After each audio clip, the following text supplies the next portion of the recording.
After 7 years of marriage, I found out that my husband cheated on me with his secretary during our anniversary. So, I took my revenge. My husband has been cheating on me with his secretary from work, and has cheated on me with multiple women after 7 years of marriage. Let me sum this up as best as I can. I'll refer to him as H or my ex. Backstory: 1, 37, and my ex-husband, 40, were together for 7 years. We met while in college. We had a mutual friend and I'd seen him a couple of times on campus. Very handsome and tall and very attractive. I didn't pay him much mind at first.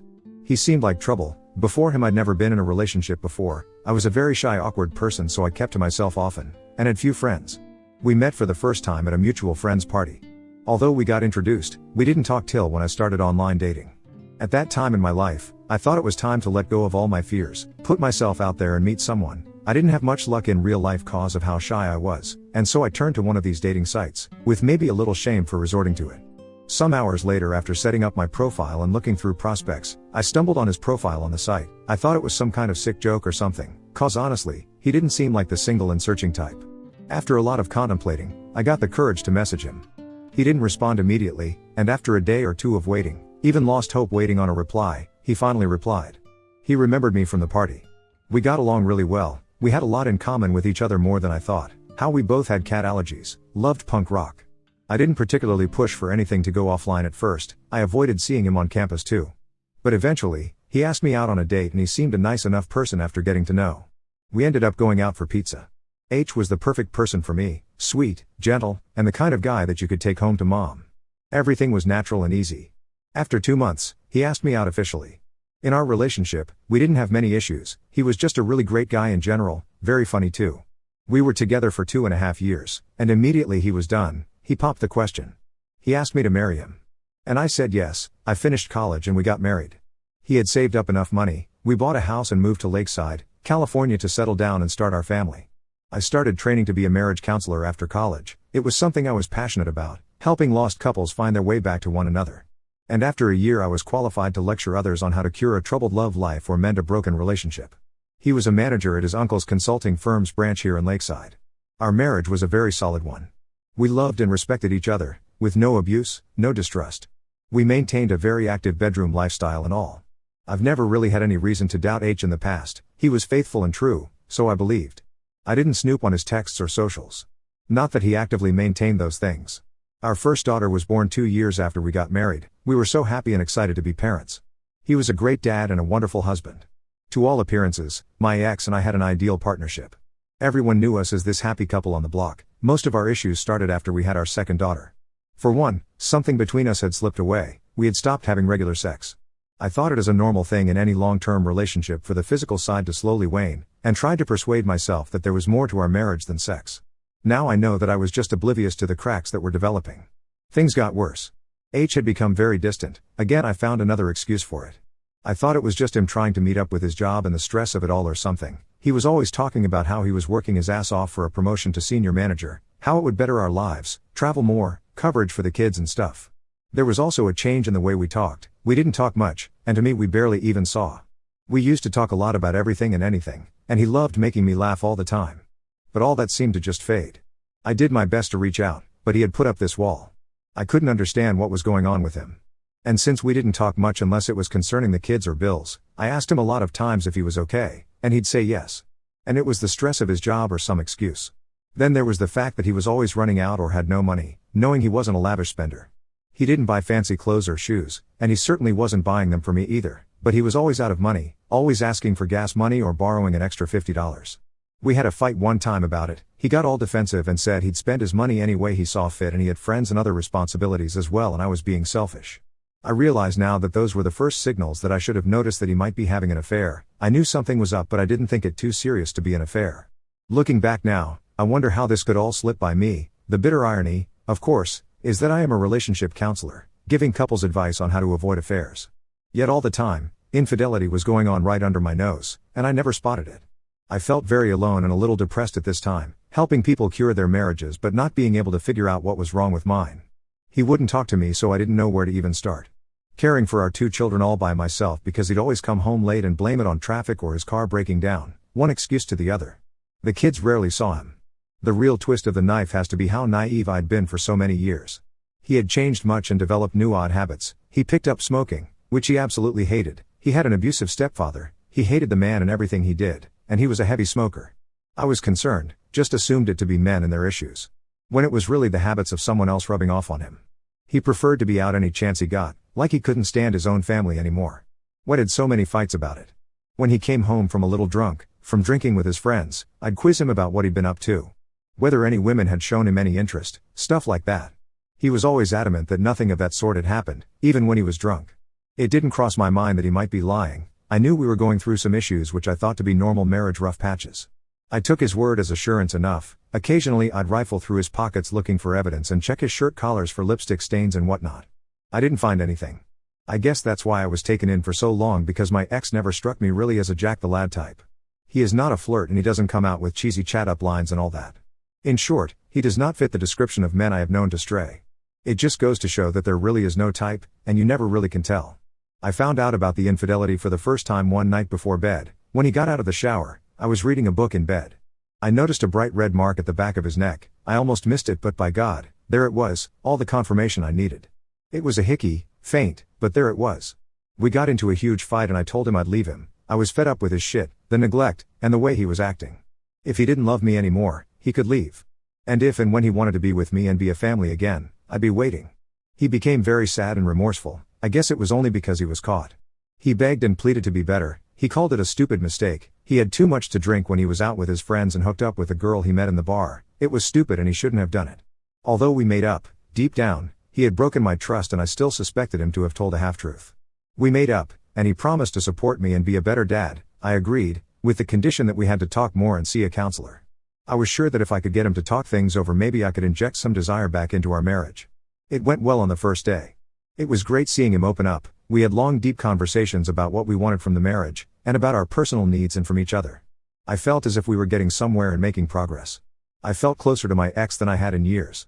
Although we still didn't have sex, we were getting somewhere.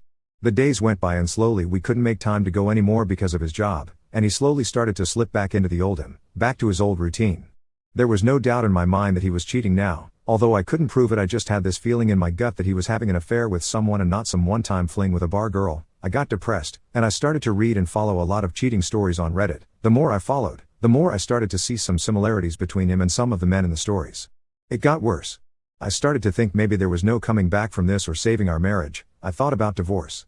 From all the stories I'd followed, I'd learned one thing. If a partner was ever unfaithful to you, she probably didn't want to be with you and didn't deserve to be with you. I thought about my kids and I cried. I had opened up my problems to a friend online. She'd been divorced twice.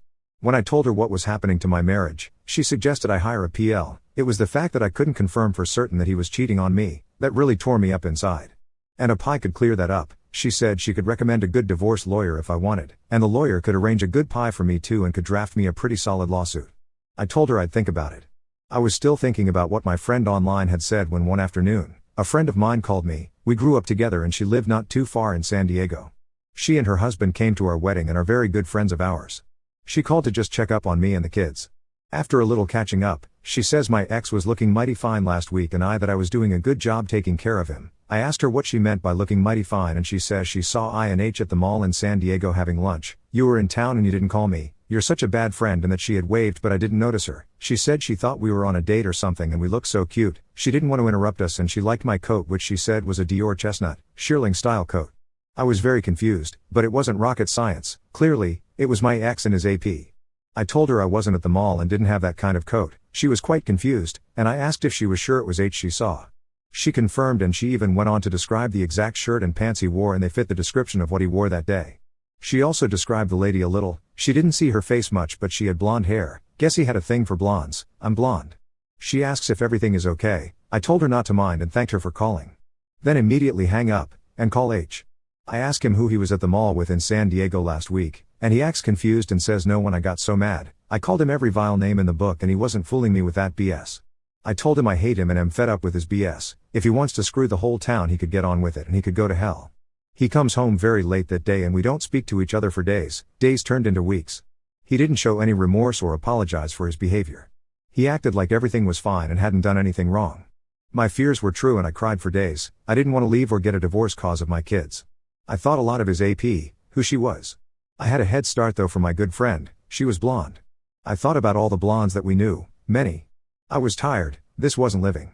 I thought maybe I wasn't too late and I could still start a new life, with someone else hopefully. One Saturday while cleaning his office, I have a look around, not really sure what I'm looking for though. Nothing much. I found a bunch of papers and files in the base drawer and also a photograph. It was a picture of all his colleagues and staff at work. I never really bothered myself with his job. I'd met a few of his colleagues.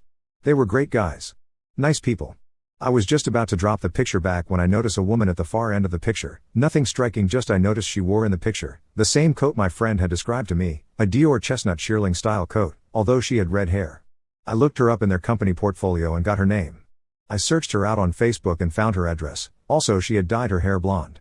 Her and my ex were friends, of course they were. I felt so angry, it was hard to breathe. I was always a shy, reserved person, but I felt blinding white-hot rage course through me as I thought of what to do next. I still needed proof, nothing was confirmed. I was thinking of finally giving that pie thing a chance when he walked in the house with the kids. One look at him and I realized I really didn't love him anymore, and decided to hell with him and everything. I was getting a divorce. How naive I'd been all these years. I deserved better, my kids did too. That night I was nice to him. I act like the dumb, loving normal wife he expects. I made dinner. Asked about his day and even told him I loved him. I could see the confusion and uneasiness in his eyes, but I didn't care. It didn't bother him either. I slept peacefully that night. Our anniversary was coming up, and he'd already made some dumb excuse that he'd be away on that day. He said he was needed at some conference at work and he needed to represent the branch, and it would score some extra points for him and blah blah. I knew it was all BS, but I said okay honey. He said he would make it back in time for our anniversary to spend some time together and go on a trip, just us, reconnect and whatnot. I kept saying okay honey to everything. Was appalled at how much I didn't love him anymore, and why it stayed and devoted my time to such a person. The day came and he left. I had already called a good lawyer referred by my online friend, to help with the divorce. The plan was to just leave him and to disappear with the kids.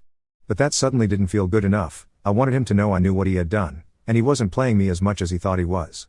After he had left for his conference, I dropped my kids at my sister's and started driving to AP's address. I had second thoughts en route. What if he wasn't there?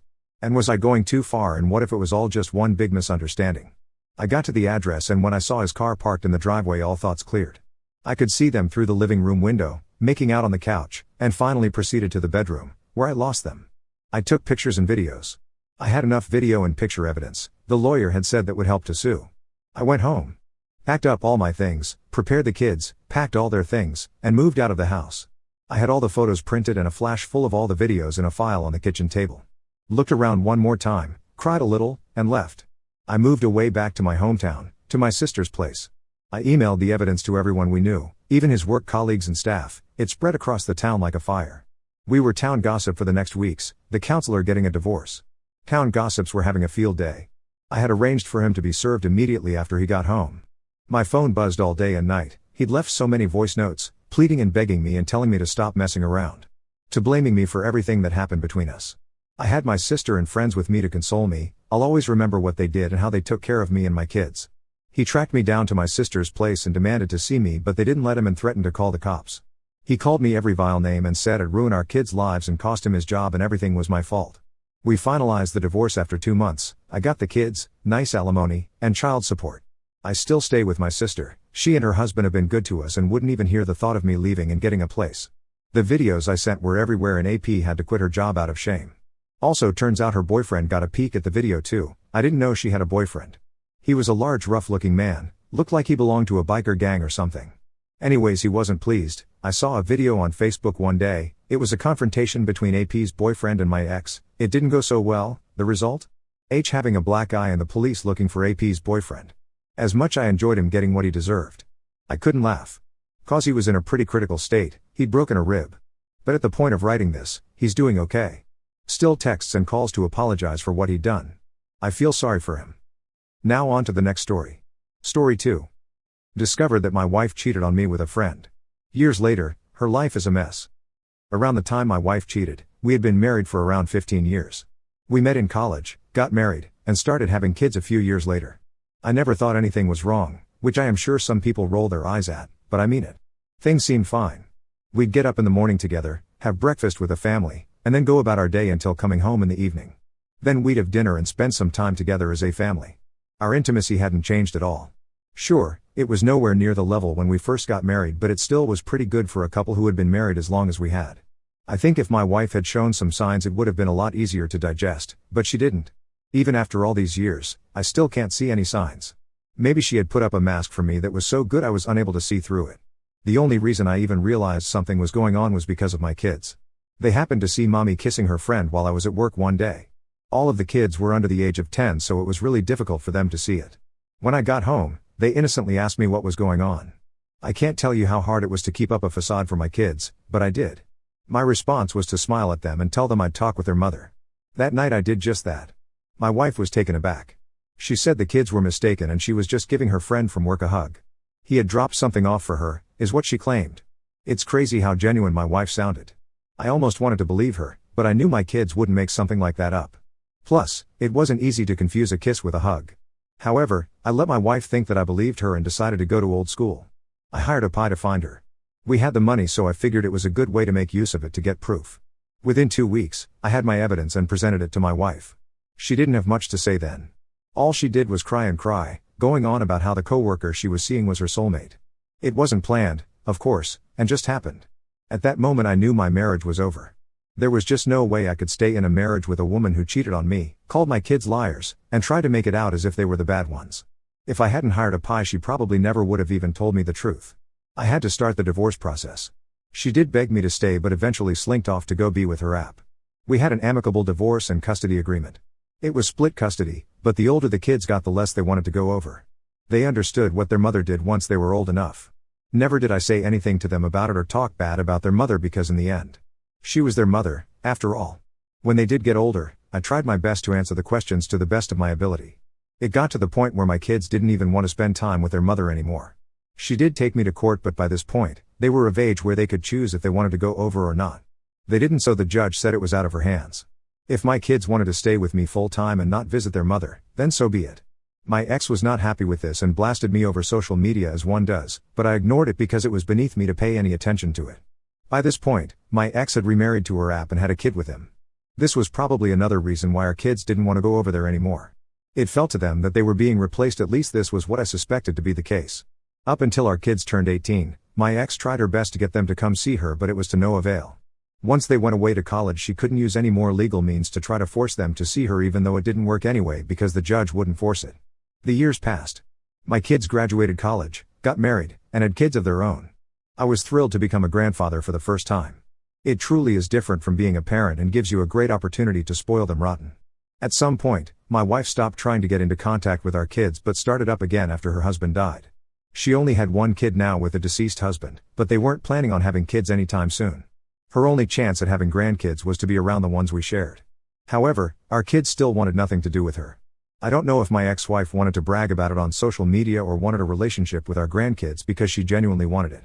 Whatever the reason, my kids didn't want to spend time with her or have her see their children. This was their right. She kept trying, even going so far as to constantly message them on social media and try to see if they would rekindle a relationship with her.